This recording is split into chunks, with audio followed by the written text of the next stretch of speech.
is a peculiar sensation, this double consciousness.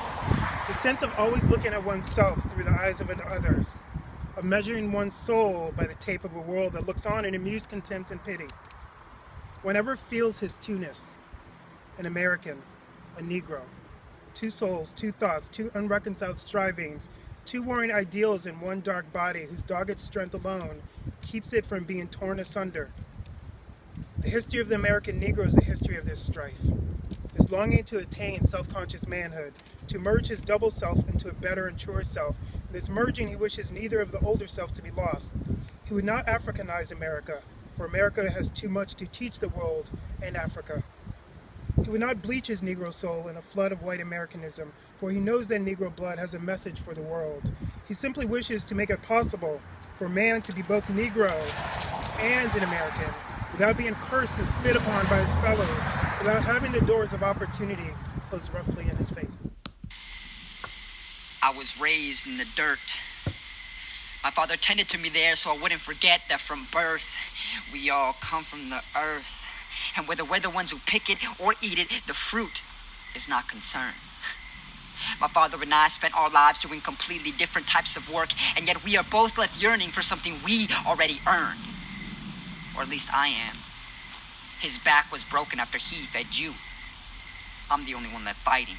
And my grip has been tightening ever since our home was destroyed by my mother's thunder and lightning. The rain that followed could have been summoned by Poseidon's Triton, but I remain standing because I refuse to allow weather to ruin the fruit that my father spent a lifetime ripening. And after all my effort, I'm simply a commodity. Enlisted for the draft, yet unable to vote for the man who gets to teach me camaraderie. Because in the end, I don't matter. What matters is green. All I wanted was a card of it. Stuck chasing the American dream.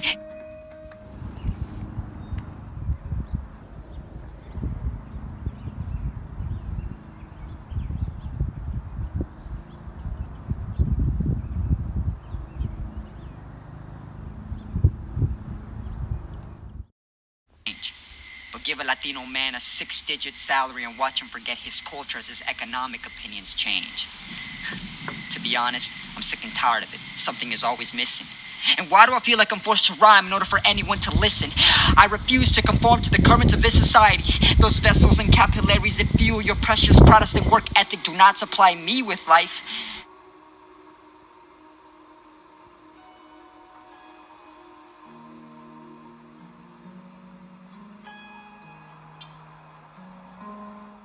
Supplies the majority of the workforce, so proceed.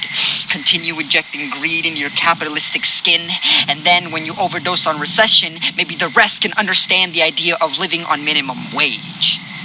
And only then will someone act to reverse the effects of that constricting plague.